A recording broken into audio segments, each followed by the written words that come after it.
mu munota umwe gusa mama wa Dorcas na Vestine yaratangije inkundura yo kwambura Irene CANO y'abana be. Irene natanze CANO y'abana. Mu munota umwe kandi ijambo CANO ryari rimaze gukoreshwa n'abantu barenga 3817 biganjemo ibyamamare kuri social media zose. Kuko nyine nabonye n'ama hashtag CANO.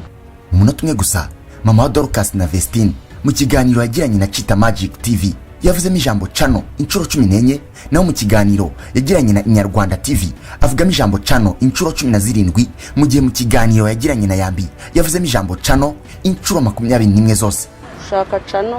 Mu munota umwe kandi Aline Gahongayire yari amaze kumwaza bari inyuma yo kugambanira Irene. Deba mwaje turebe.